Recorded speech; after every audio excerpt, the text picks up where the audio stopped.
Hey, what's going on? It's Bill Burr, and it's time for the Thursday afternoon, just before Friday, Monday morning podcast, and I'm just checking in on you. I'm not yelling it this week. I don't feel like fucking yelling it. I don't want to do that shit. Anyway, I was on the phone this morning. I had a little radio tour. Well, first of all, how is your week going? Is it going good? Are you staying informed? Are you tapping out like me? Are you going to do a half-hour podcast and then go buy a newspaper and sit in a coffee shop and read the Metro region?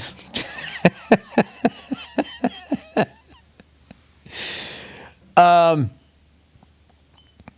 saw this thing the other day where this actor, a beloved actor, went to Massachusetts or some shit. I don't know what he did. And he just said a bunch of shit about trans people and all of that. And he said a lot of fucked up shit. But one of the things that he said that he was right, he hit the nail on the head on, was the fact that they're not teaching civics class in our public schools anymore. He said is going to cause us all to die. I think he means democracy to die. I agreed on that point. It wasn't, his other stuff, listen, I wasn't there, defense of the guy, but, some of the other stuff, he definitely, he got a little wild there. Did I dump water on this? How the fuck did I do that? I don't even remember doing that. Fucking dumped water on my cell phone case. How the fuck did I do that? Well, I have a glass of water next to it. Anyway, so speaking of that, Boston Celtics sitting around waiting for the Dallas Mavericks to see if they can close out the Minnesota Timberwolves. Or will they be the first one in NBA history to come back from fucking 03? All they got to do is win the next one, and then all of a sudden, pressure is still on them. But they win this next one, then it's like, holy shit, they could tie it up and then they go back. Because essentially, guys, right now, it's just, it's a 3-game series. I'm not. Oh, something? I'm going to extend an olive branch to the people that buy into the fact that you can steal home court advantage if you start counting after the series started. I'll tell you when it was, I will actually say it was fucked up, is back in the day when they used to do a 7-game series and it was 2-3-2. That was fucked up. And I felt the visitor had the psychological advantage. Forget home court. Home court doesn't fucking mean anything. I hate to tell all you idiots with your thunder sticks and your painted faces, it doesn't fucking matter. It doesn't. They're professionals. You're not the first hostile crowd they played in front of. They don't give a fuck.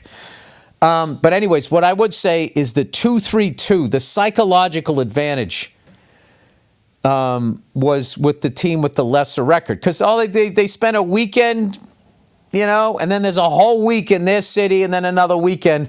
It's like they had just had an easier schedule. They're home. I think I talked about this last podcast. I can't remember. So I'll give you that one. That one was fucked up. But at no point did I feel that the visitors stole home court advantage. Maybe that's what it is. I don't believe in home court advantage. I just don't. There might be a few exceptions, but even then, I just think if you have a young, inexperienced team, maybe that a hostile crowd would fuck with them if they moved up from college to the pros. But I would say any football player that competed in the SEC, they go to the NFL, it's literally a smaller crowd. They used to performing in front of over 100,000 people. And then they go to the NFL and it's like 60. So, I don't know. How loud can you be? Whatever, Bill. Can you move on for this? I don't think I can. I'm trying to, though. So anyway, I did a radio tour this morning promoting shows that I have coming up in Berkeley, California, in Denver, Colorado. And as I get ready to do the special, I went out last night. I fucking did my spots. As you can tell, did my spots. And then my son woke me up at 5:30 in the morning. Dad, I hungry. Can you come get me? It's too early, buddy. It's too early. Okay. Boom, boom, boom, boom, boom. Pitter patter down the hallway. 6 minutes later. Hello. It's like room service. You know, you're like, oh, can you come back later? Just imagine if they came back every 3 to 6 minutes. He did that to me for like the better part of an hour and a half this morning. So anyway, yeah, and I'd gone out the night before and tried out some new shit because I'm always doing the new shit so I don't get too sick of the old shit. And I'm having a great time. I feel like I'm doing the work that I need to do and I'm going to be ready for this thing. And I'm so fucking excited about it. I'm excited to do it and then excited to also be on the other side of it and dump this hour and start writing something new, which I feel like I'm already doing. I just have BS, like topical shit, like shit on like Puff Daddy, P. Diddy, whatever the fuck you're supposed to call him. Anyway, how the fuck did that guy only get $50,000 for that tape? That just blows my mind. He paid $50,000. It's like you have footage of like almost a billionaire beating the crap out of his wife in a hotel. He's got $500,000 on his wrist, another $250 around his neck. You got $50,000. Yeah. I wonder what he started at. Do you think he negotiated? Give me $100,000 for the tape. I'll give you 50. I'll end your career. All right, 100.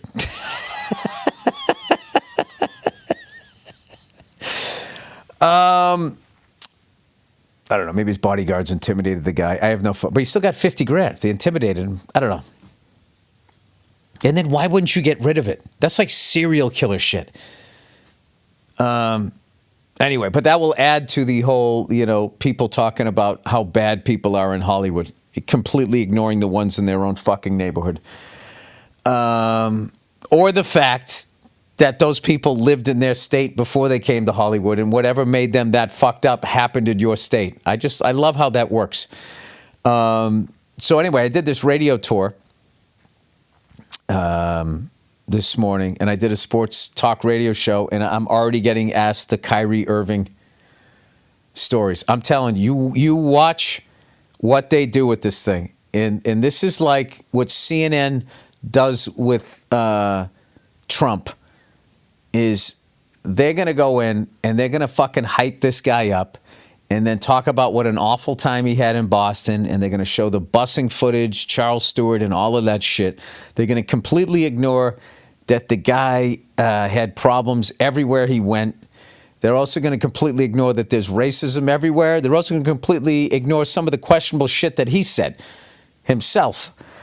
And they're just going to set that up, and they're going to hype it up so much that Kyrie Irving is going to get booed because of everybody's going to be watching all of these stories, and they're going to be like hyping that up, and they're going to boo him, and then they'll be like, see, you see? And it's like, dude, you stoked the fires of this. I have to be honest with you. I barely remember that guy on our team. It was that fucking long ago.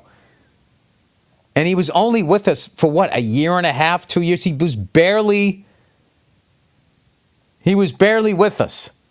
And then I remember when he came back, he burned the sage or whatever, like, you know, he was making peace with us. And I was like, all right, let's go, whatever. He's in Brooklyn. Who gives a fuck? Moving on. They're going to fucking dig that up. That's what kills me. They're going to dig that up. And then Houston Astros, their first championship was complicated. Let's move past that and plow forward. So I won't be watching any of that shit. I've never defended Boston for their racial thoughts, but it's also, I'm one of the few people that has been to all 50 states.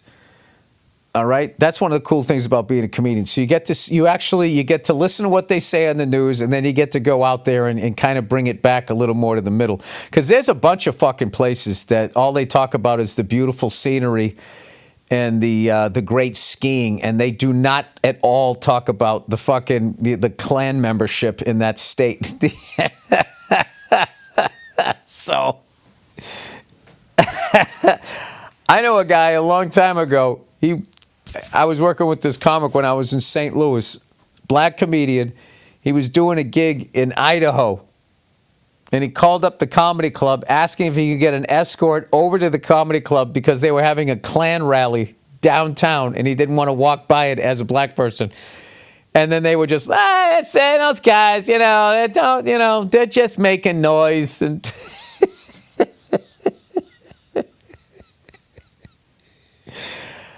which is classic human behavior.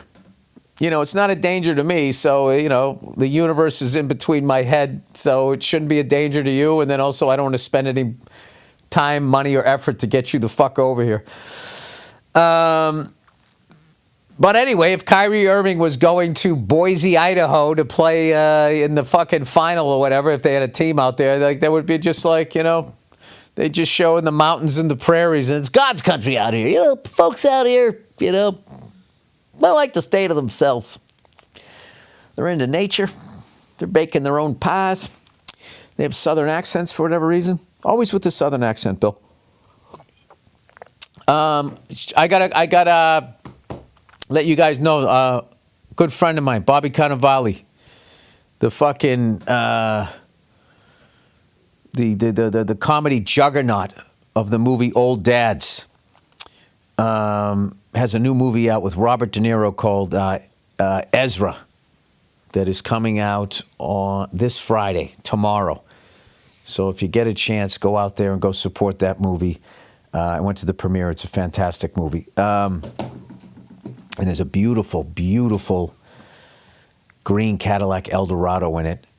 And then a great, I would say, about 83, 84, 80s station wagon. I don't know why the fuck I'm into that shit. I saw something on Instagram the other day. This guy had a fucking 4-wheel motorcycle. If that makes any sense. 4 wheels.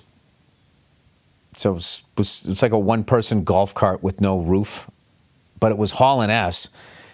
And I don't understand the purpose of it. It's basically a 4-wheeler. What am I talking about? But it was on the street, and it sounded like a motorcycle, and it was fast. Like that. I don't know. It just looked like something you could get really fucked up on. Just because it's new. Although the tires were fucking ridiculously fat. It looked like, is there anything worse than when somebody buys when they still made the Dodge Challenger? I think they discontinued it. But when they bought the Dodge Challenger and they had those baloney skin tires on it, it looked like it had like 4 spare tires on it. And then like the way that car looked when you actually got the decent rims and the proper size tire on the thing, it was like night and day. It would look, it looked like you had a 6-cylinder and you were a babysitter if you had the wrong tires and rims. But then you put the big ones on there, and then it looked like you were in, Vanishing Point, the new one.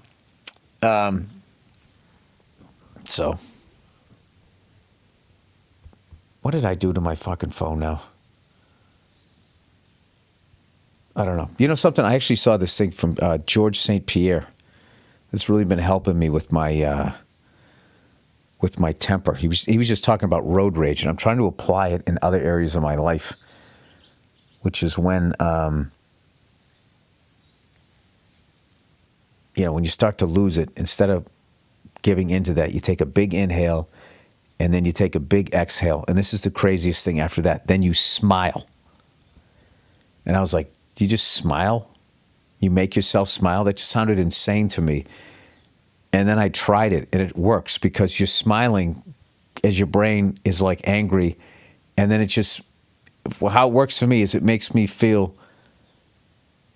laugh at the fact that I was mad. It makes me feel stupid. Like, why would I get mad? What problems do I have? This is dumb. Okay, so it's been really working with like, we'll put my my anger into like hockey terms here. All right, I got my 2-minute minors, I got 5-minute major, and then a 10-minute misconduct. So that really seems to be working, especially with the 2-minute minors. Like it stops almost before it even starts. 5-minute major is a little bit harder. But the 10-minute major, there's nothing that stops that I have found. there's this, my wife's talked to me about it. My kids have talked to me about it. Like, it costs me money. I'll be in the car and like, when I just see people doing bonehead things in their cars, it just, I'm sitting at a red light. There's someone at the red light, and then there's someone, and I want to make a right, and there's someone right behind the person at the red light who also wants to make a right, and there's enough room for them to do it. And they just sit there, and I sit there, and I sit there, and then I'm just like, how do you not know how to drive your own fucking car? And then my daughter will be like, Dad, you owe me $5. And I'm like, all right, how much is that now? She's like, you're back up to 20. So, but it's been working on like those other ones. I'm going to try it on my wife when we start to get into a fight. It'll freak her out. She says something to me, and I'll have a big inhale and do an exhale and then smile like a fucking lunatic.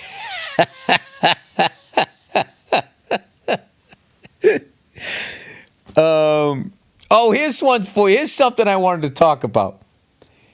I started to watch that movie American Gigolo, and I got too busy, and it timed out. I rented it off of YouTube, right? So American Gigolo, when that movie came out, starring Richard Gere.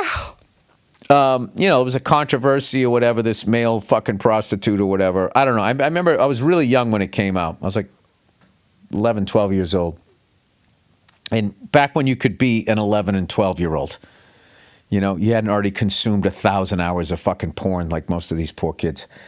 So I was old school 11 and 12. So I remember there was like a bit of a controversy, but I didn't remember what it was about. So some of that movie came up, and I go, is that a good movie? And this buddy of mine knows I'm a car guy. I was, oh, dude, there's this killer fucking scene of Richard Gere driving like a Mercedes, 450 SL or whatever, out to Palm Desert. And I love seeing like, old footage of Los Angeles, which, by the way, the Rockford Files is amazing for that. That original pilot, which was a 2-part movie, and that did so well that turned into the series. They have like this incredible shot of, what was it, Gazzari's? It's a big music place venue where all these bands that I loved in the 80s used to perform at. But anyway, I go to watch this movie, and in watching this movie, I found this very obscure movie trope from back in the day. Any movie in the 60s, 70s, and into like the early 80s, if there's a scene and there's a pool, all right, and there's some sort of opulence, rich, upper crust thing going on, be it a hotel or like some sort of Great Gatsby-style house, the scene will start. There's always somebody on the diving board, and they're like, action. And then the person on the diving, like the lead walks into the pool area, and somebody on the diving board executes like an Olympic-level fucking dive, and nobody addresses it. Right? Like Richard Gere, in the beginning of that movie, he goes to the Beverly Hotel, he parks, goes around the back, and he goes, it's nighttime out, the pool's all lit up. Start of the scene, action. There's a guy on the diving board. He has his back to the fucking pool. All right? He fucking jumps up in the air. He folds in half like a jackknife. He touches his toes, unfolds, and goes into the pool. Zero fucking splash. And nobody reacts to it. Like, if you saw that, if you're like a fucking Holiday Inn and somebody did that, you'd be like, dude, you fucking see that guy? Was that Greg Louganis? Dude, did you dive for the United States? Like, what the fuck was that? And then conversely, if that was a regular person and they tried to do that fucking dive, Richard Gere would have been soaked. And they would have had to fish the guy out. So just notice that. If you're like me and you like watching old movies because you like, I don't know, I just like all the cars and shit and looking at, old cities, new cities, what they look like back then. And notice that. There's always somebody, and it's like, I don't know. I was thinking that would be a funny thing to do in a movie, but no one would get it. But just do it for yourself. Like you have that scene, and the main character is going to walk by a pool, and instead of having some, in great shape man or woman do some sort of swan dive or whatever the fuck it was into the pool. Instead, you have some fat fuck salesman on there. And what he does is he jumps. You got to get somebody like Chris Farley, rest his soul, that was like, light on his feet. So the beginning of the dive, it looks like he's going to execute it. Then he just starts flailing his arms and does like an epic, like fucking body, like belly flop and soaks the lead. He gets all wet and it's not addressed. You do that no, you can't have the lead get wet because then he would have to address it. But you just have that going on in the background in a drama. That's probably a dumb idea, right? It's completely still focused. But it would be fun when you did the press junkets. Yeah, just, one question. What was with the dive in that? I was just making fun of something that I noticed in older movies that I thought was funny. I thought it was about time we put a fat fuck on the diving board that tries to do a swan dive and he lands on his man tits and then screams in pain. And the lifeguard has to throw him a rope as our main character passes through the pool area. Just creating atmosphere. All right, we don't have any reads this week, people. We don't have any reads, and I'm sitting here in an empty house right now. I can't believe it. This never happens. My kids are at school. My wife is working. She got a gig, the little hustler there, always killing it. And I don't know what I'm going to do. Well, Billy hobbies. I have 3 things that I could do. I could slide into a depression, but I always keep that at bay with a million hobbies. I could have a cup of coffee and read the newspaper like an old man. Hey. That's what I'm talking about. I'll tell you, that tickles my fancy. I don't know when I became, I don't even think I'm that old. I just think everything that I like is from a long time ago. Meaning my childhood. Magazine stands just going away. Going away. I used to fucking love going to those. You had the porn section, the gun section, the cars, the music section, all the mainstream whoas, the fashion fucking things. Those things were as thick as a Sunday paper, too. You know what's funny? They're finding now with all like perfumes and fragrances and scented candles, like they don't have to say what's in them because that's considered to be their secret recipe. And they're finding they're just putting all these carcinogens in there. And I'm thinking, I wonder how many women that like read Cosmo every week ended up getting cancer from smelling that fucking magazine. I mean, that's got to be the dumbest way ever to get cancer, right? You don't smoke, you take care of yourselves, you have half an avocado to get the right kind of fucking cholesterol, blah. And just this, what you're smelling is just fucking drowned in cancerous chemicals. They were mainly talking about scented candles. But they were just, all of a sudden, they're going after fragrances. That's going to be wild, though, huh? It really is amazing, like, what you have to do to a human being. Like, you have to make them not smell bad. You got to put, like, aluminum in deodorant. And you got to put, like, chemicals and shit like that. Like, we really are fucking animals, huh? Febreze. How'd you get cancer? Oh, I smoked fucking Camel Unfiltered for 20 years. How did you get it? Febreze and Cosmo? This is the part of the podcast where it's good that this is on the internet because none of this I can prove, and I'm just throwing out these fucking companies' names. All right. Well, Florida Panthers tied it up in overtime like you knew they would. I always watch the Eastern side. Like I never watch the West in hockey or basketball. I just I don't watch it. So I've been paying attention to that. That's a tough one for me because I love the Rangers, but I hate New York fans for the most part. They're fucking morons. No, you know what? I can't say that. New York fans are not morons. I just hate the, I would say the ESPN Connecticut New York sports team bias. I guess that's what bugs me. Yeah, I would say they're sports media. I always said the funniest thing ever when I was in New York, and on the front page of the Post, they were talking about the Patriots being cheaters, and on the back page, they were celebrating A-Rod's 600th home run.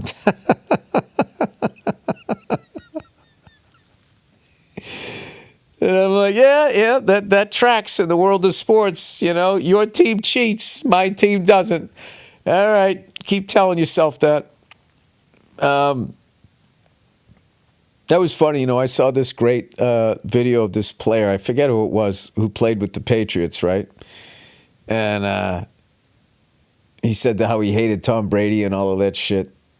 And then when he went there, he got traded to him or whatever, signed with him. He said Tom was the first guy that came up to him, and he said, I wanted to hate the guy, but I couldn't, blah, blah, blah, blah, blah. And then, so it was all about his hatred of Tom Brady, and then he ends up being a cool guy. And then the guy in the press goes, you know, were they cheating? And he goes, hell yeah, they were cheating. And then that was it. It wasn't, well, what about the other teams you played on? Were they also cheating? Like, it's just like, no, it doesn't count.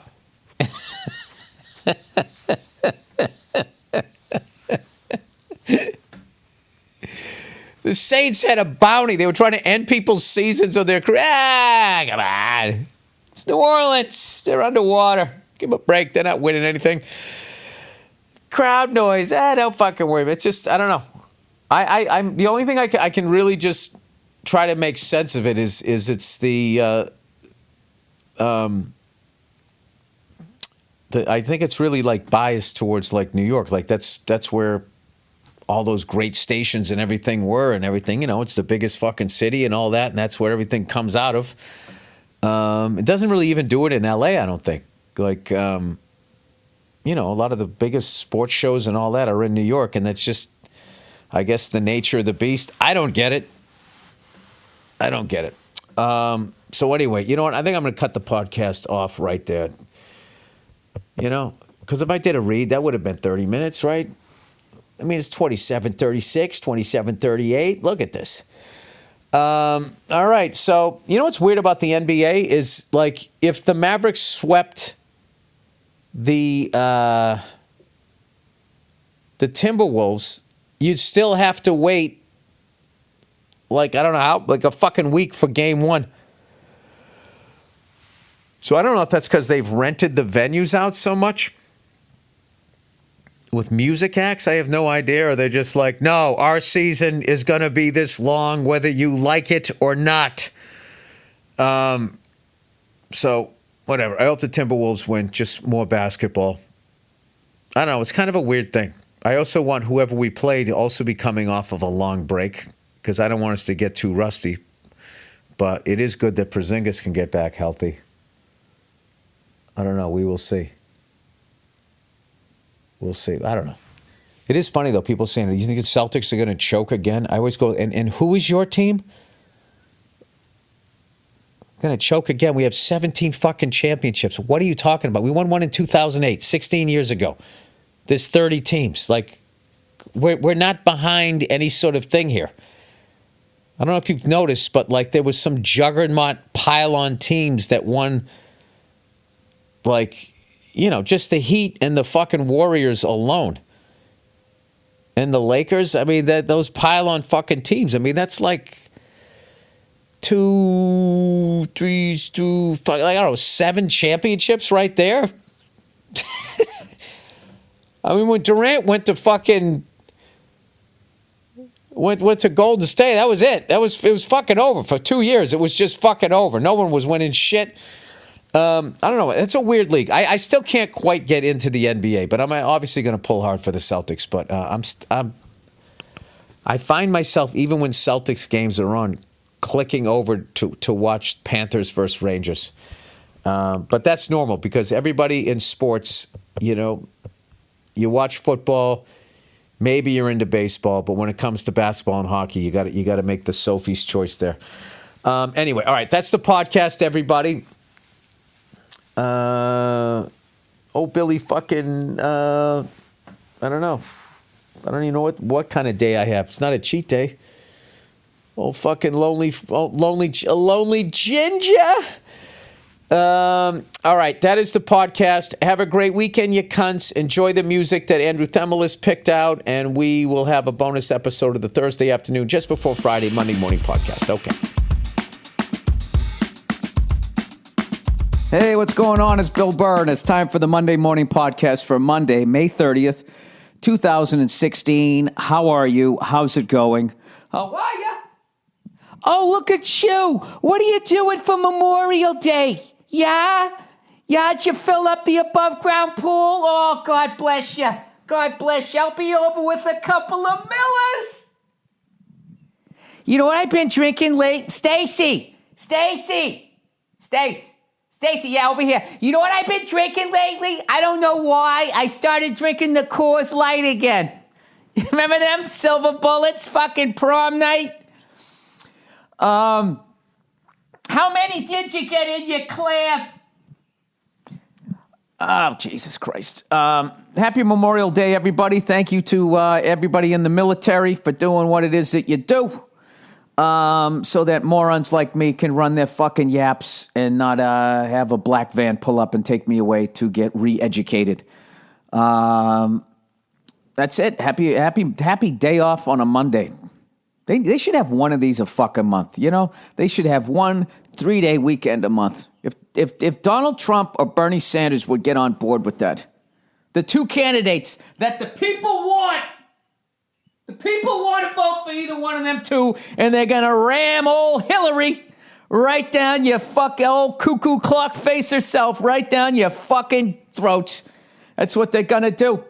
I watched this clip on Facebook, so you know it had to be true, where Chris Matthews, right, was basically just mind-fucking everybody, saying that Hillary was going to win it and blah, blah, blah, blah, blah, just saying when she wins it and all that type of shit. He wasn't doing like a dude I called it type of thing. He's just doing that like the rich liberals, you know, those ones, you know, the ones who act like they care about anybody else. They're worse than rich Republicans, because Republicans don't act like they give a fuck about other people. But rich liberals, they're the fucking worst. Bleeding heart, you know, caring about everybody in their fucking gated communities. Oh, Jesus, Bill, what the fuck did you have for breakfast? What did I have for breakfast? I had 2 eggs over easy.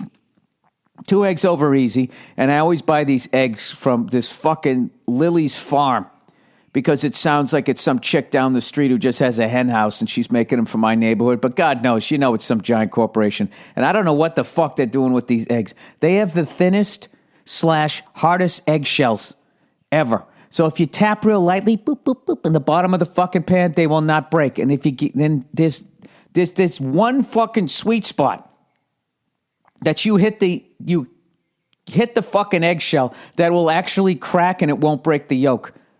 All right? I don't know if you guys know this about me, but I do not break egg yolks. Okay? And I'm also superstitious when it comes to breaking egg yolks. I feel like if you break the fucking yolk, that means your day is going to be a shit show. Right? It's a metaphor. You had a plan and the whole thing went to shit, and then you got to scramble it up, right? That's how I look at it. So not only did I broke one, the other one was okay. But then I was just so fucking frustrated, because you want them runny, because then you still have the nutrition in there, right? All these people that have it over hard. Yeah, over hard like your fucking arteries, right? So I go to flip the thing, and I'm so fucking frustrated that it's going to turn into basically a fried egg sandwich. I got mad, and I go to flip the other one. I broke that one, too. And I just was in my kitchen by myself going, yeah, there you go. Fuck the whole thing, right? Yeah, fuck the whole thing. And Nene downstairs, are you all right? Yeah, fine. What are you doing? Just making some eggs, honey. Doesn't sound like it. Oh, God. Here comes the interrogation, right? Here comes the fucking interrogation. Like Norbert Leo Butts' wife on Bloodline. Oh, my God. That character is driving me up the fucking wall. Not saying the actress. She's phenomenal. But that whole dynamic. It's like, can you just shut up? Can you leave the man alone? Is anybody watching Bloodline? I'm not going to ruin any of this shit, but you got to fucking watch it. You got to watch it. I'm already 5 episodes into season 2. It just came out. I had a nice 3-day weekend. So Billy fucking Red Cakes here. I've been fucking Netflix the whole weekend. I started off the weekend. I watched The Do-Over, Adam Sandler's new movie with David Spade. It was fucking great. I always love Sandler's fucking movies, and I love Spade's character. It's hard to talk about a movie without saying what the fuck happens. Just watch it, and also just being a fan of people out here in Hollywood that do their own goddamn thing. I guess Sandler's movies crush it on Netflix, so he's like, well, why fucking take it to the movie theater? I'll just take it right to you. So he cut a deal with them for like his next, 4 to 6 movies, and they went right to that. So I believe this is the first one, and I fucking loved it, man. I loved it. I can't say what happens, but there was this one thing that Sandler did, and I was like, that's probably going to be the most disgusting thing I'm going to see for the first half of the year, and then something else happens that involves a fucking old lady. So there you go. I just primed the pump. Check it out if you get a chance. And I've been watching Bloodline. And then somebody else recommended I Am Road Comic. And it was about just these comics, Wayne Fetterman and these guys doing this road gig. And enjoyed all of that. And but I mentioned earlier that check those out if you can. Check them out if you can. Anyways, so I mentioned earlier that I am in a much more upbeat mood than I've been in a while, you know? And I know what you're thinking, Bill. Oh, what'd you get, another bottle of booze? No, not at all. Not at all. I finally went to a chiropractor, all right? I went to a chiropractor, and I never go to the doctor, all right? Because that's how I was brought up. Christ, I'm telling you, Billy, Christ, you're going to get down there and they're going to find something and they're just going to charge you up the fucking wazoo. Just take a goddamn aspirin, all right? You hang from a pull-up bar, you'll be fine, all right? I came from a family in a town where you didn't go to the fucking doctor. If you went to you don't go to the doctor. You don't take your car to a mechanic because they're going to fucking find something. So I finally go to the chiropractor because at this point, I told you, I'm literally in the writer's room. I have cushions from this couch on the floor, and I lay on the floor, and I call it floor pitching. I just pitch jokes laying on the floor, and then when it gets to some critical part of the story, I then stand up to see what's going on, and then I lay back down again, and then I just lay on the ground. What if Frank said, I'll put you through the fucking wall, right? That's what I do. So I finally couldn't take it anymore, and a buddy of mine who works on the show said, I got a great chiropractor, and I finally was just like, you know what? You got to let that fucking suburban Boston shit go, okay? There's no way if they always fucked up, everybody would still be going to him. So I end up going down there, and this guy was a fucking wizard. Unbelievable, right?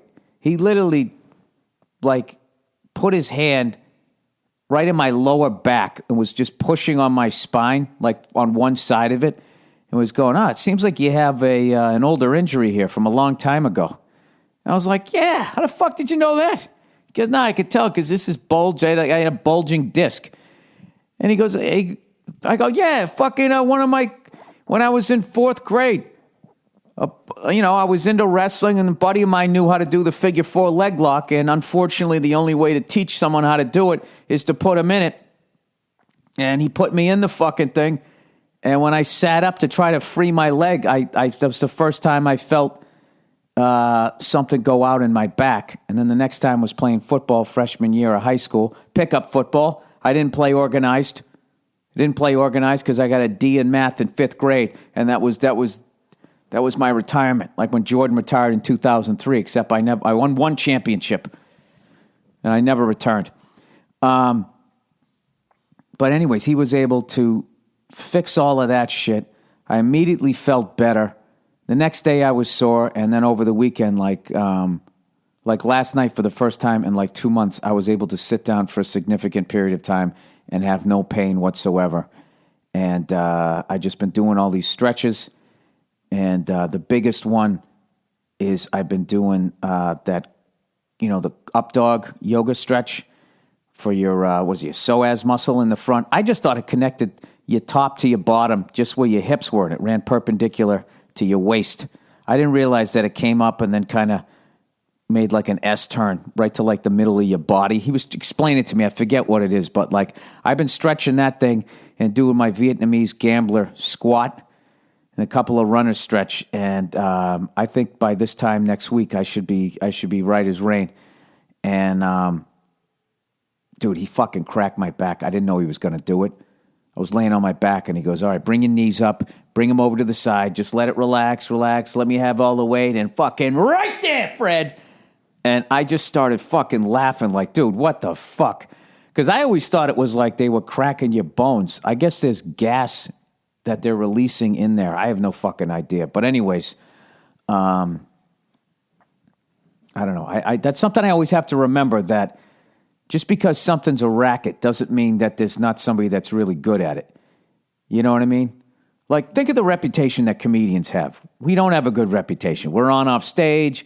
We're attention whores. We got the fucking lampshades on our head, and we tell fucking awful jokes. Yet, despite that, there's still your fucking, Dave Attell's, Chappelle's, Louis C.K.'s, and all of those fucking guys. So that's, I guess, what you got to do. You got to find the Louis C.K. of chiropractors before you fucking go in, and I think I did. So, I don't know. So I don't even know how to get out of this. This was just something good happened to me, and I told you the story, and nothing bad happened, so I don't have any jokes about it. Other than I couldn't find the fucking place. I was driving over with my phone, right? It's directing me over there, and then in the last second, right when I needed it, where the building was, I hit like a dead zone, and I had nothing. And I walked up to the building. It was one of those partially like rented buildings, so it looked like it was abandoned from where I was. And I'm looking in, and by now I'm already losing my shit. I'm like, great, there's nobody even in this fucking building's abandoned. And then I just see this nurse walk by, looking at me with their scrubs on, like, what the fuck is your problem? Then I had to kind of be like, play it off, and then kind of follow her around to the part of the building that was actually being used. I swear to God, man, I need to learn how to have patience. I have zero fucking patience. I have zero fucking tolerance. All of that shit. And I don't know. It's really going to be the death of me. I really got to learn to just fucking relax. It's weird. Little shit fucking drives me up the wall. Major shit or major pains in the ass, I just laugh, and I don't. Yesterday I was driving my lovely wife back went over to the mall. She picked up a few things. We got all the way home. My back was starting to kill me, and she realized she left one of her shopping bags in a store, and she flipped the fuck out. And I was like, no, it's fine. Like, I don't give a shit, right? I drive all the way back. My back's killing me. I didn't give a fuck. Totally relaxed. I was fine, right? But then, like, an old lady walks in a crosswalk, and I have to wait an extra 6 seconds to make a left, and I literally have a meltdown.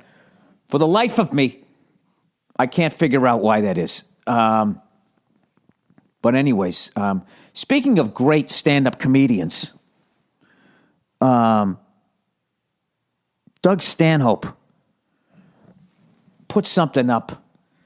He wrote something. He's friends with Johnny Depp, and he's going through this brutal fucking divorce.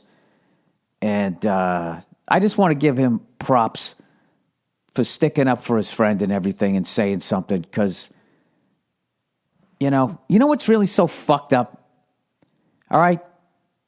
It's all the shit that happens to women, that guys do to women, is fucked up. But there has been a slight overcorrection now, where if a woman just says you do something, before you're ever tried or convicted, it just gets put in the paper.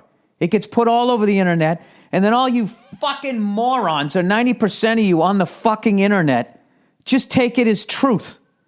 Take it as fun. Why do you take it as truth? Because you want it to be true? Because he's doing better than you in life? I mean, it's fucking unbelievable. I really believe this, okay? If somebody gets accused, okay, of rape or domestic violence, they should not publicize the person's name until they're convicted of it. I think that's more than fair, considering all the fucking dopes out there that the second they read something, it's got to be true. You know? Let it fucking see what happens first. See what the fuck happens first. Oh, that whole thing now, that all you got to do is just say it. The amount of fucking guys who've been falsely accused of that shit, it's like you're literally fucking with their ability to get a job. You're fucking with their reputation. You know the deal, dude. Like domestic violence and anything involving sex, that shit never goes away. So I don't know. I just want to, give Stanhope fucking props for actually sticking up for the guy, because there's a lot of people, because of the stigma around that, even if they know it isn't true, they're afraid to throw their hat in the fucking ring, right? Now, I don't know what the fuck happened or whatever, okay? I'm just saying the fact that somebody finally just said, hey, this guy hasn't been tried for anything yet. He's a friend of mine. I know he would never do this. It was refreshing to finally read that, and for somebody to finally say, what I believe is you shouldn't put somebody's name out there until, 100% tried and convicted. They definitely did that shit. And then if they did, tar and feather them.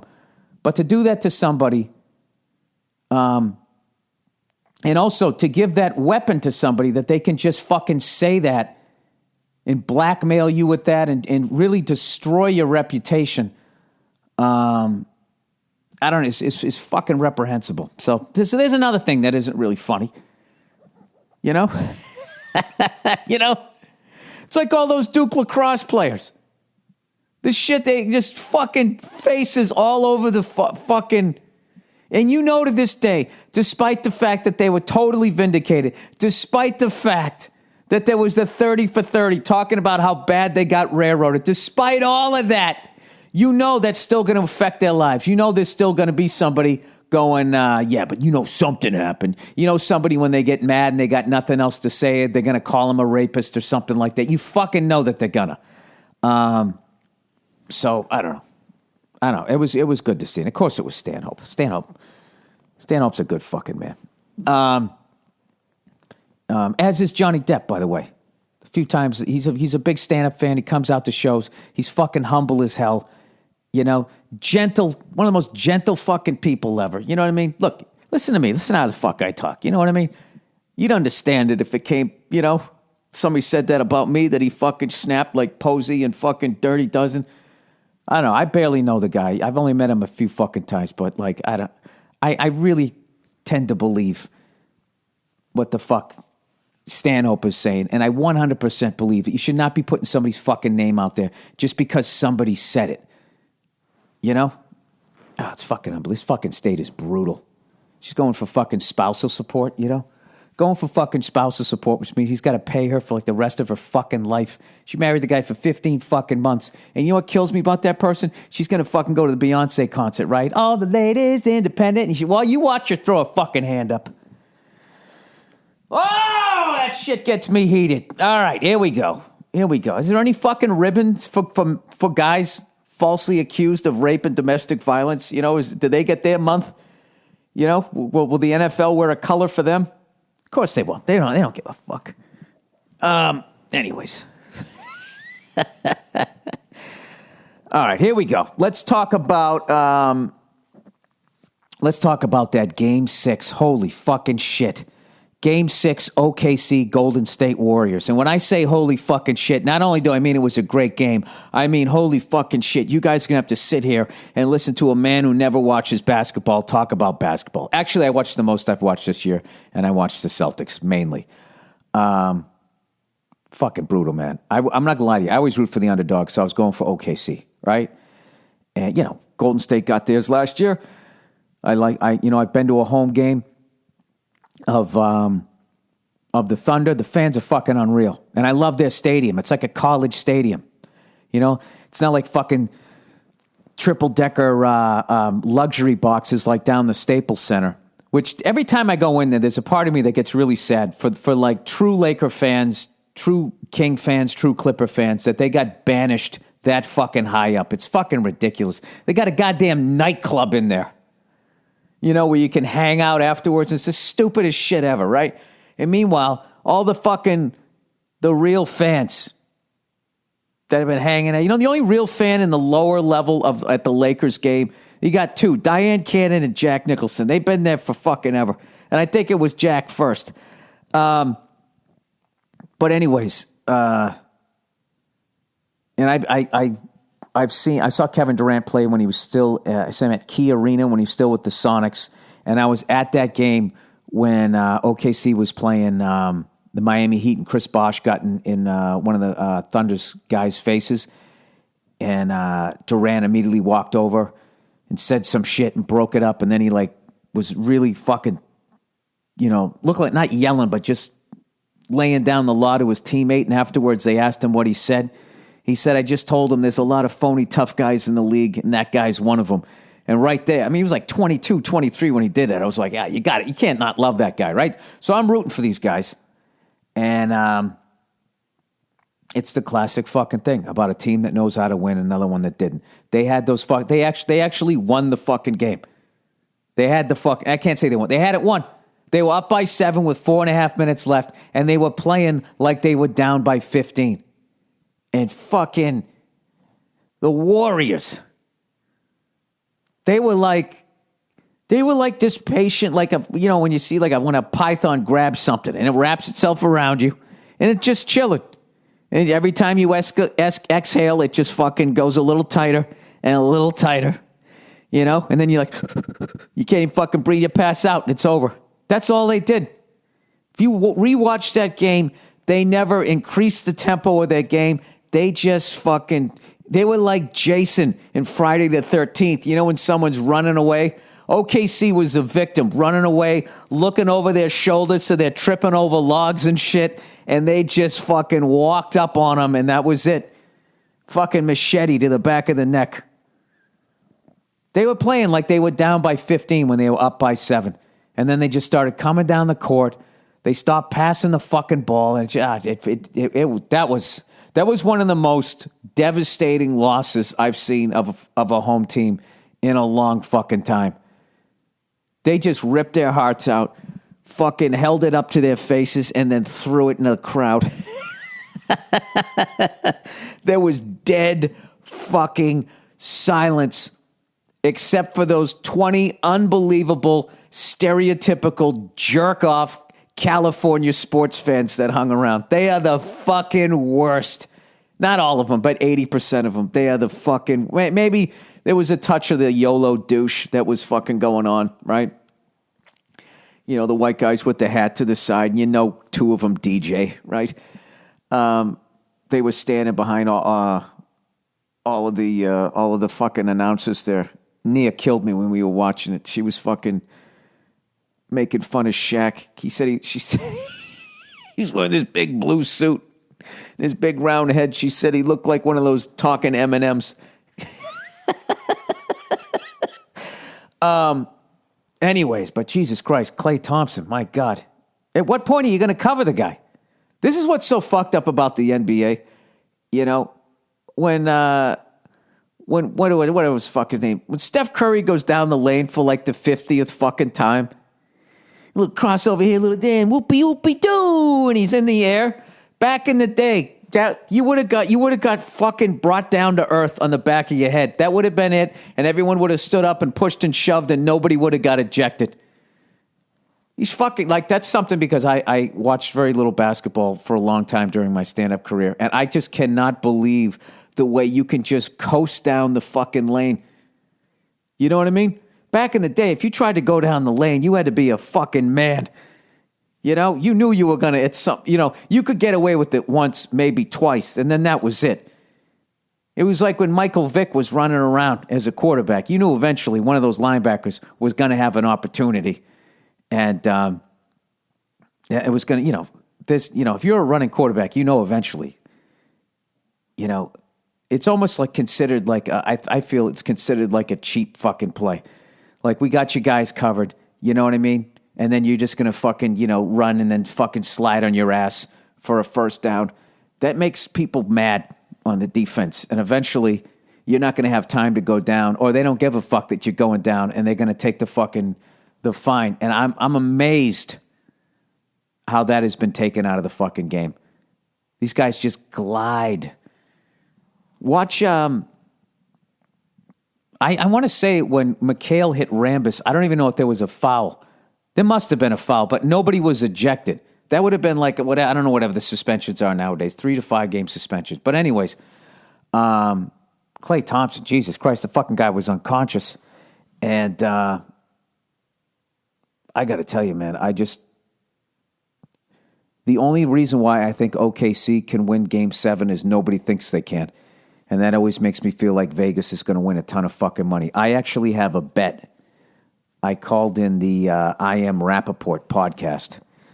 Because Rappaport, anytime anything bad happens to fucking Boston teams, he's just got a hard-on for it, you know what I mean? And then he tries to act like he doesn't give a fuck about baseball. And then when I bring up how successful the Yankees are, he flips out. That's right. When we fucking prison raped you, he flips out. It literally ages that man.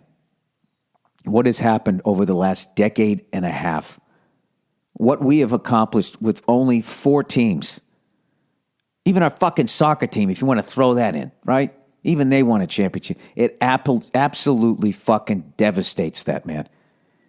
You know, and all he's got is the 2 giant Super Bowls, which, to be honest with you, you know, I don't give a fuck. If you told me 15 years ago, hey, the Patriots are going to go to 6 Super Bowls and win 4 of them, do you think I'm going to cry about the other 2? I don't give a fuck.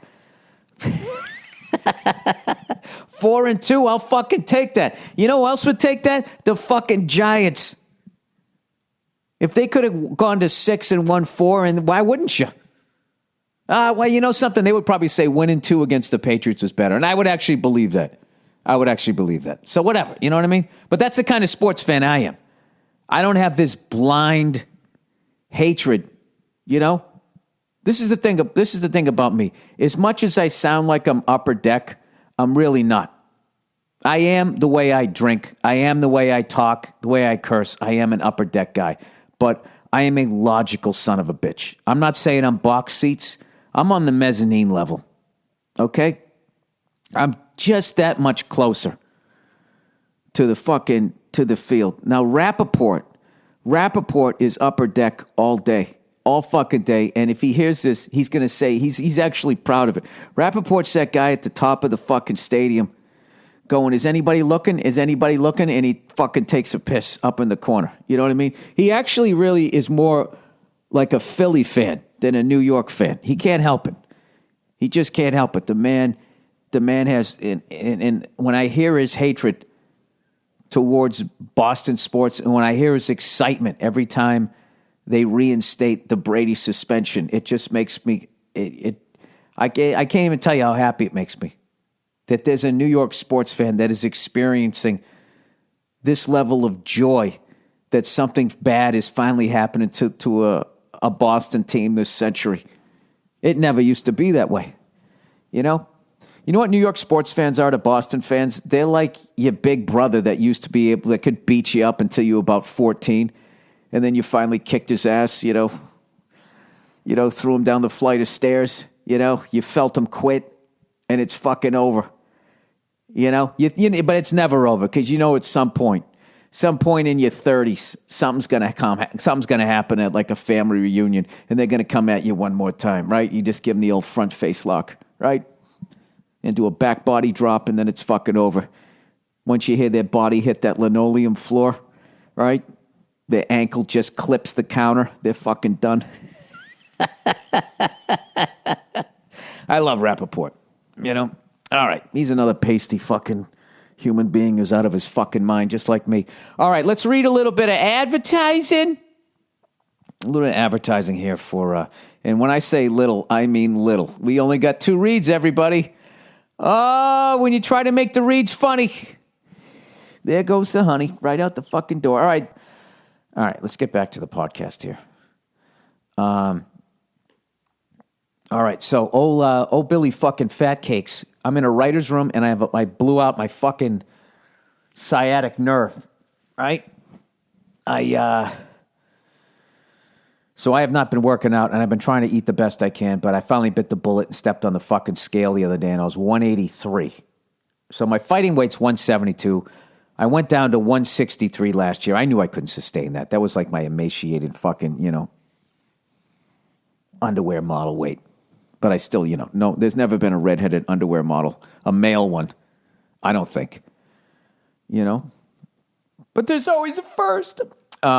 So I really want to be like 172. So I just said, I started yesterday.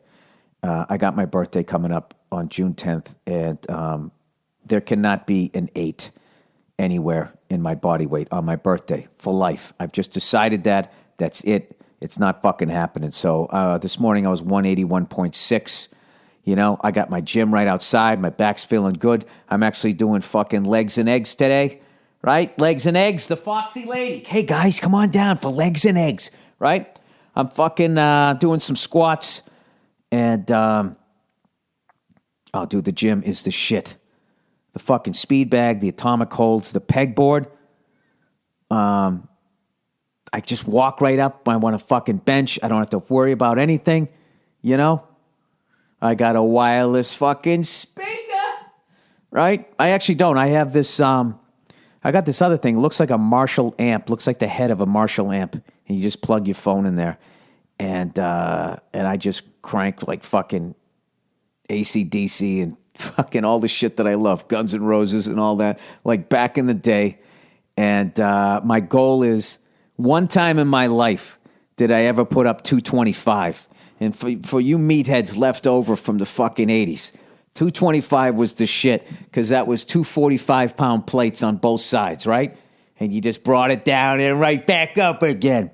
And I did that back when I weighed about $165. So I am an old man now. So right now, I just got the 45s on either side. Whatever. I'm working my way back.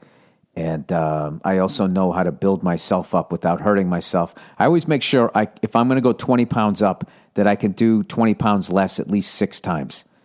And then I just go up and see, if I can do 20 pounds up like 2 times, maybe 3, and I just work my way up. So I literally started out with just 25s on either side. Did that 10 times, and I threw the 35s 10 times, and I put the 45s on. I could only do it like 6 fucking times. Pathetic. But now I'm back up to 10 reps on all of those, and I just moved up to $155, which I put up like 4 times.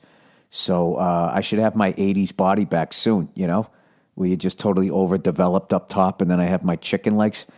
No, it's not happening this time. This time I'm actually going to do the fucking the squats. So anyways... if anybody else has those atomic holds, like what do you, because they give you those plastic bands that you then put like the C-clamp on, and then you can swing from those things. Like, what do you hook the plastic thing from? I got them on my chin-up bar, but the shit in the ceiling is like a fish hook, but it's totally closed, so I can't put the plastic thing in there. I guess I could just fucking email the company, and I could figure out how to do it. Anyways, let's literally babbling here. Oh, who do you guys like in the Stanley Cup playoffs? Huh? In the Stanley Cup final. I got to tell you, after watching the Sharks beat my Blues, I have nothing but respect for those guys now. And I actually really like that team. But then I got a ton of friends in Pittsburgh. I don't know. I don't know what to do. Why is Sidney Crosby so hateable? Is it the pouty lips? Was it the crying after every fucking call for so many fucking years? The guy's unbelievable. He's unbelievable. I don't know. I have no idea who's going to win that one, but I'm going to watch. Bartnick actually invited me over. I got to get back to him. Maybe I'll be able to run over there and watch this. And then if I go over there, I'm not one of those douches that even if I wanted San Jose to win, I would go over there and I'd definitely root for the Pens. You can't, when you see how happy Joe Bartnick is anytime the Penguins score a fucking goal, there's no way to not root for the Penguins. And I'm not even rooting for the Penguins. I'm just rooting to see Joe Bartnick happy. All right, here we go. The questions for the week. Online dating from a lady. Hi, bumbling Billy Butterballs. Hey, I like that one. Fumbling, rumbling, bumbling, stumbling. I actually tweeted about, did you see that 4-year-old kid fell into the gorilla enclosure and then they killed the gorillas? I tweeted about that. I was saying how a 4-year-old does not accidentally fall into a gorilla enclosure.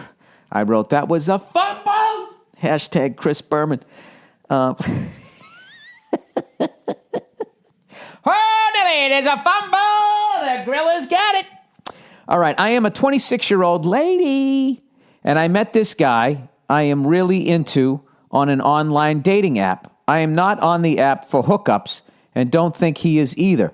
We have met up in public places 3 times in the past week, and I can really see potential with him. I'm so fucking jealous that you guys have that app where it's like I'm not on there just to hook up with people. Like you literally can turn yourself into like a gigolo or a call girl with regular fucking people. It's unbelievable.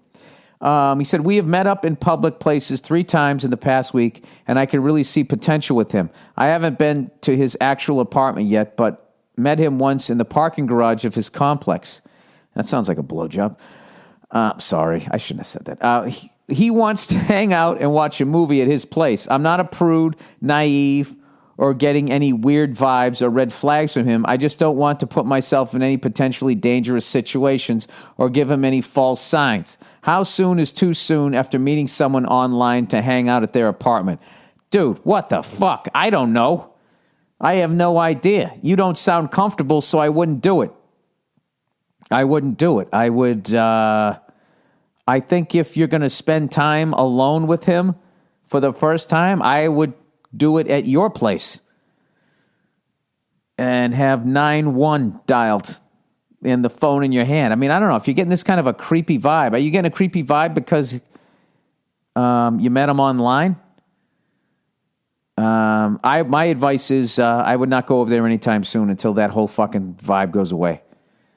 And that, whether you're a prude or not has nothing to do with anything. That's just has to do with being smart. Jesus Christ. Now you got me thinking there's something wrong with them. You know what? Stay away from that guy. All right. Boyfriend doesn't want a dog. I don't even know how to say this. Hey, Billy. Is that a French word? B-E-T-E with the little hat on the first E. Now I got to look it up. You know what happens when I do this shit. All right. Oh, you know what I actually was looking up the other day? Because I'm a big fan of the 83 Philadelphia 76ers. I was looking up the St. Louis Spirits, which was an ABA team. French to English translation. There we go. It's an ABA team. Oh, that means stupid. You fucking asshole. Hey, Billy, stupid. What was I going to say? I actually looked it up, the St. Louis Spirits, and they had some of the coolest nicknames ever. They had a guy, Bad News Barnes, Fly Williams, and then Moses Malone. Moses didn't even need a fucking nickname with just that it being his real name, Moses Malone, Bad News Barnes, Fly Williams, and I watched. I don't know if I think there's a 30 for 30 on it. It seemed like I saw a trailer for it. Bob Costas was going like, if you need to know anything about the ABA, that team was the fucking ABA. Everything that was great about it, and I believe Bob Costas is a Missouri guy, and so I think that he was doing all those games. If I ever meet Bob Costas, that's the shit I'm going to ask him about. Out of fucking everything, that's what I would want to talk to him about, is about the ABA, where he got his start and all. I just can't fucking believe that, he got to see all that stuff. So anyways, here we go. Billy Stupid. All right. I'm a long-time lady listener. I love your stand-up specials, and F is for Family is amazing. Thank you. Nice work. Thank you. Thanks again. I'm 29 and I just moved away from Seattle to San Antonio with my Air Force pilot boyfriend. Oh, all right. How does that one go? Off we go into the wild blue yonder. This is my first time living away from home, and he's gone a lot for work. I thought it would be a good idea for us to get a dog to keep me sane. I love animals and was a part-time dog walker in Seattle. My boyfriend, however, has never owned a pet in his life and isn't hot on the idea of having a dog. He's from Iowa and he believes livestock shouldn't live indoors. Oh, Jesus. I've owned cats and dogs my entire life. In fact, I had to leave my 17-year-old cat behind in Seattle, and it broke my heart. Can you offer any persuasive words to help bring him around, or should I just drop it? Thanks for the laugh and go fuck yourself. How do you bring him around? Well, you can do what my wife did, and you foster, air quote, a rescue dog. That's what happens. You foster a rescue dog, which means, yeah, just have it for the weekend. And as the bit went in my act, I went from, there's no fucking way I'm keeping this dog, and in a 48-hour period, went all the way to, oh my God, this thing's going to die someday. How am I emotionally going to be able to handle this? You could do that. This is what I would do. Either way, no matter how this works out, I would get a small dog. Okay? Small dogs, small problems. Okay? Small expenses, small shits to pick up as you're housebreaking the fucking thing. House training, whatever the fuck it is. It's not a horse, Bill. You don't ride the thing. How would you do this? Well, it sounds like he doesn't want to do it. Why would he call it livestock? It's not livestock. It's a fucking pet. I don't know. You know what it is?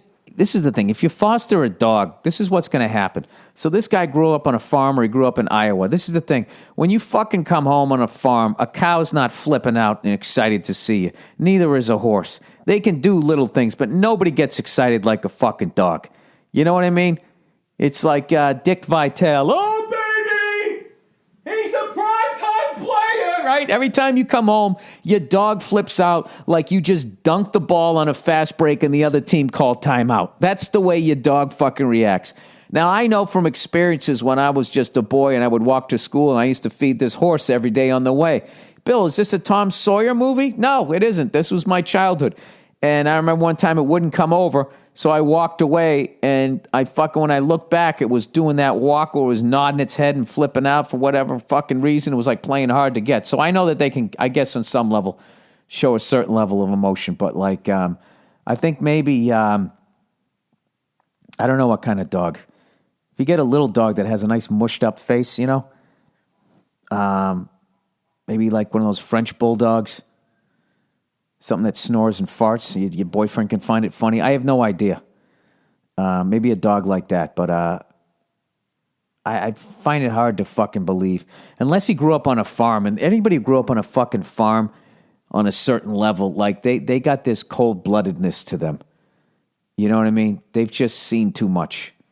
They've seen fucking animals slaughtered, you know? You know, like when they were a kid, like their dad goes, "You want chicken for dinner? Is that what you want?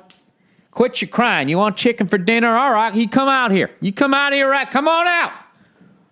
Which one's it going to be? Dad, I don't want chicken anymore. No, you said you want a chicken. Now pick one out. Boy, if you don't I'm going to fucking have you for dinner if you, all right, that one.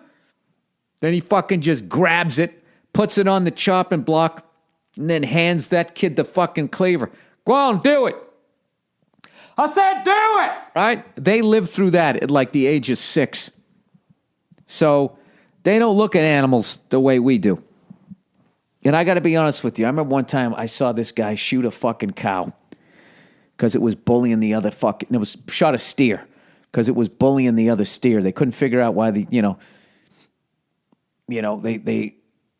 come back, the next morning and like 2 or 3 cows looked like they fucking... Somebody tried to extrapolate some fucking information from them, right? Is that the right word? I don't know. That they got slapped around. Like they walked into a door and they couldn't figure, who the fuck's slapping the shit out of these steer? And it turned, they figured out which one it was, so they were like, all right, we got to kill this fucking thing, but here's the deal. We don't want the thing to be stressed before it's killed because that'll affect the taste of the meat. So what they do is they just sort of, and they just sort of pen it in, and how you doing? Doopy doopy doo. And then they just fucking take out a gun. Blam! They fucking kill it, right?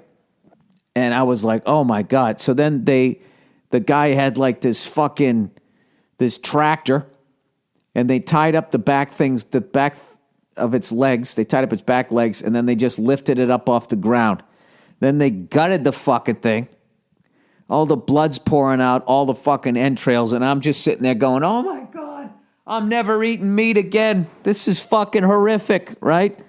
And then once they fucking chop the head and the legs off, and they get the fur, the hide off, and they started chopping it up, I went from like, oh my God, I'm never eating meat again, to my mouth watering, going, holy fuck, look at all those steaks. And this guy was cutting them in like 4-inch fucking slabs, like Fred Flintstone fucking steaks. And it's just like, dude, you could literally eat yourself to death and not get a third of the way through that fucking cattle, or what, a steer, whatever the fuck it is. So I think the thing about it is if he grew up in Iowa anywhere near a farm, that's how they look at animals. They look at it like, this is a food source. And don't get too emotionally attached to it. Keep it outside. Do not give it a fucking name. And when it can't make you any more money, you give it the old fucking right there, Fred. So he might be a lost cause. You know what I mean? And as bad as that might be for you, I got to tell you, like, the fact that he can wall off those feelings like that is great if you ever have an intruder. Because God help him when the intruder gets those farm hands around him. Fucking throwing bales of hay since he was 4 years, like a farm boy strength. Jesus Christ, that fucking, all those fucking, every offensive lineman for Nebraska just grew up fucking punching steer in the goddamn head. The fucking maniacs. So the fact that he grew up in Iowa, it might be a lost cause. So I would just say try fostering a dog and try to just get one that is cool and chills. But if your boyfriend's active, maybe you want something that's a little more athletic. But like, you can have a dog that just wants to chill while you watch the fucking game. I mean, that's the best. That's why I love my dog. My dog is fucking shredded. It makes me want to work out. But then also, it is down to take a nap any fucking time you want. It's not like those sheep herding fucking lunatic dogs that have like ADD. And if you don't give it a project, it starts fucking eating the door, But anyways, good luck with that shit. All right. Beyonce's album. Dear Billy Def Jam, my girlfriend was listening to the new Beyonce album for a couple days straight. I let her listen because we usually listen to my music, which is music she loves anyways. I didn't say, it's funny, I let her listen. You know what? It's okay. You can listen to that. I didn't say anything for the first few days, but then I just started getting sick of hearing the same songs. She understood this and did not take offense because she's a great girl and I don't waste my time with shitty girlfriends who can't communicate. Dude, I got to admit right now, at this point you sound like, a girl's a great girl as long as she wants to do everything you want her to do. She's a great girl. I'd say I'm sick of 2 days, I'm sick of your music, and she's been listening to your music for fucking ever. Maybe I'm reading into this. Anyways, later that night, we're at a bar with her friends, or with her friend who has a really annoying name that rhymes with Smalline. She brings up the album, the Beyonce album, and how great it is, and my girl laughs and says, yeah, I burnt this guy out with it, pointing to me. Her friend saw this as an opening to regurgitate every stupid soundbite she's read on a blog. Apparently, I'm not comfortable with women being in a dominant position, or if a guy did what she did, I wouldn't care. Yeah, I know. This happened when that Alanis Morissette album came out. And I remember enjoying some of the music, and some woman in a bar was going like, do you even know what this song is about? Like I should, like I had some relationship with Alanis and she was yelling at me. Like, I don't understand it. You know what I mean? The song's either fucking, you either like the music or you don't. I don't give a fuck what she's singing about, right? At the end of the day, yeah, if you could fucking be singing row, row, row your boat, if it sounds good, I'm going to listen to it. Like, I'm not necessarily a fan of her shit, but that one that she did with Jack White, I like that song. because the song sounds good, and I've heard it like 10 times because Nia's been playing it, and I cannot tell you one fucking lyric in it. I don't even know what it's about. But anyways, I finally had to interrupt her and explain that while I think what she's singing about is annoying, you said it annoying, is annoying. My only complaint was that I was tired of hearing the same songs for 3 days straight. She wouldn't even listen, ignoring me and the words coming out of my calm mouth. Dismissing logic, I turned to my girlfriend and said, how can a girl as smart as you have such a one-dimensional friend? Yup, she tossed what was left of her drink on me. Wow, this chick is way out of line. It was a beer bottle that was almost empty. I barely got any drops on me. She got mad when I laughed and turned and stomped off. Did I say too much? Did I say too little? Listen, I'm not saying you're not a dick. I think what you said was perfect. You know what I mean? Like, to be honest with you, at some point, your girlfriend should have stepped in and been like, guys, maybe she was, guys, settle down. But whenever an album like this comes out, I mean, she realizes that album is just like a big fucking, isn't that like, just like a big fucking, what do they call it, trolling? Isn't she just acting like that happened? I mean, I don't think she let calluses grow on her feet and do all that shit that she said.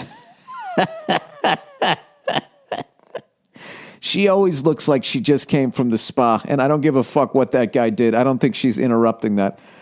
Maybe she made the help go down and go through that biblical shit that she was talking about. But whatever, they got to have that fucking, not everything's for you, but I understand if someone's like playing an album 3 days straight, you'd go fucking nuts. But I think you went too far because you insulted your girlfriend's girlfriend by, in a roundabout way, insulting your own girlfriend. But that you have to understand, like, women like that, like in this day and age, like this is like, they're so into that shit that you're not going to convince them one way or the other.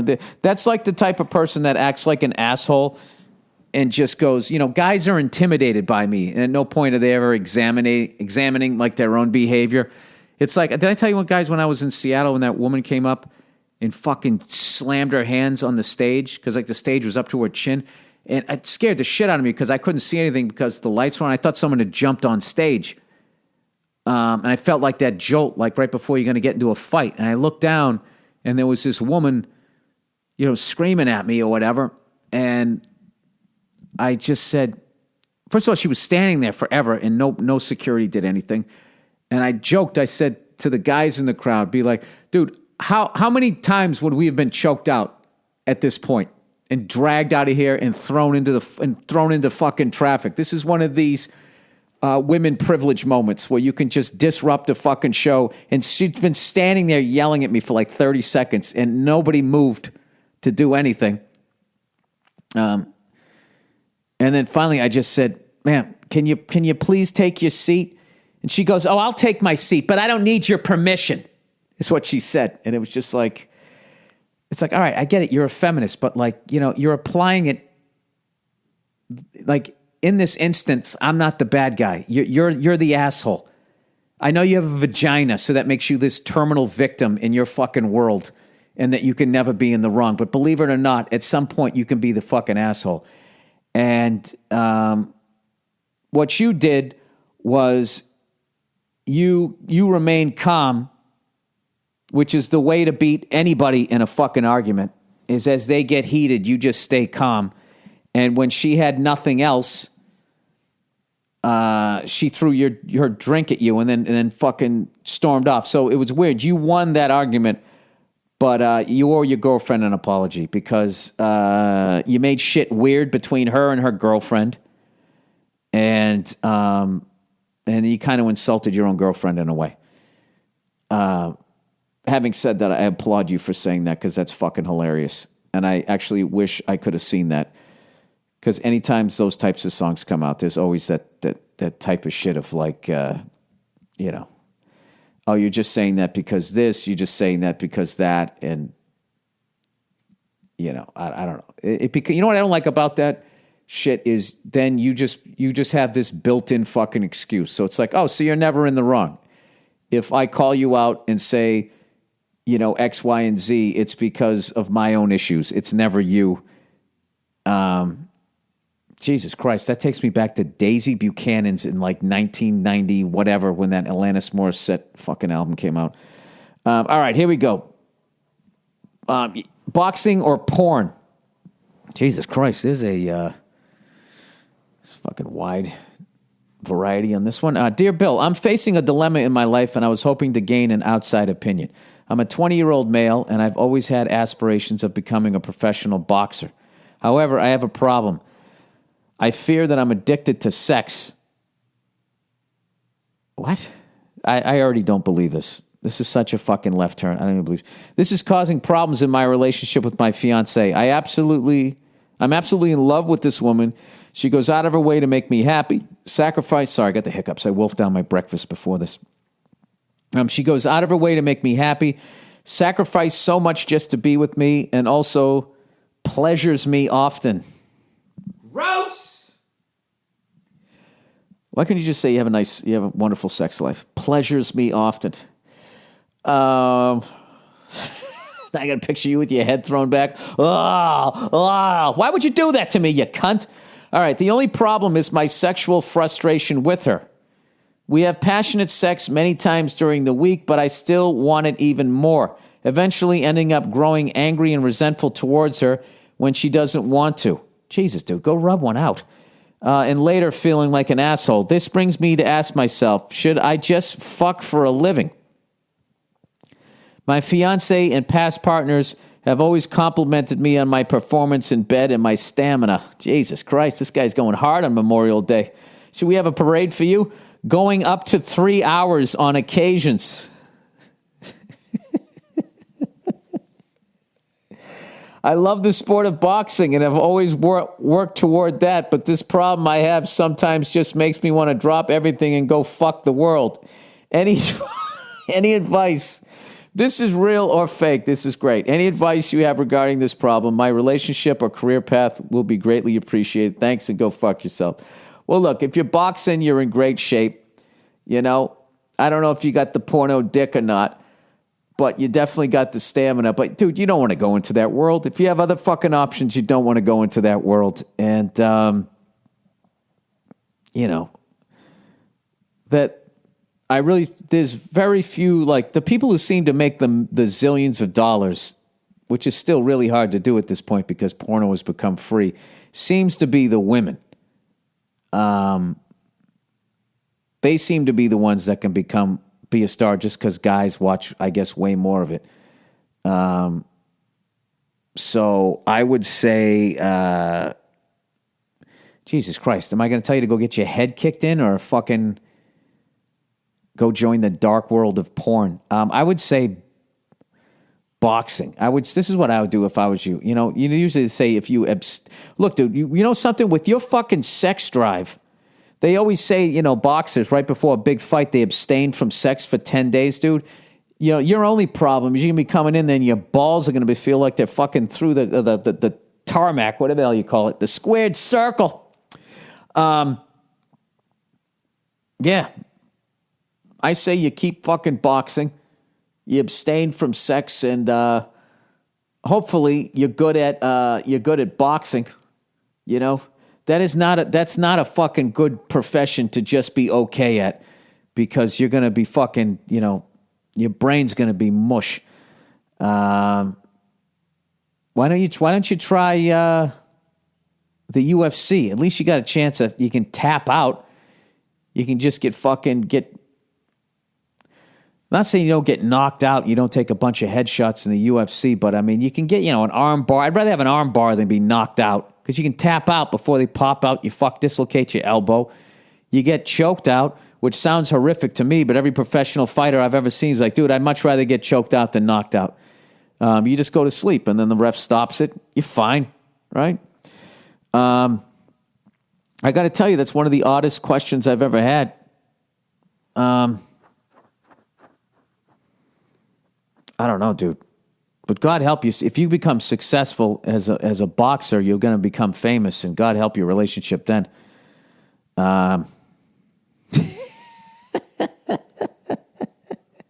There's no way to jerk it out of yourself. Go out and lay on the front lawn like one of those sprinklers. Just fucking, shoot all your jizz out and then get on with your fucking day. Go do your road work. Running with your hoodie and your Timberlands on. I don't know what to tell you, dude. That's way beyond me. You sound like you need a therapist. Jesus Christ. I want to believe that one was true. I don't know about that one. But anyways, that is the podcast for this week. Happy Memorial Day, everybody. Enjoy your day off. And I'll check in on you on Thursday. Yeah, that's right. All right. Go fuck yourselves.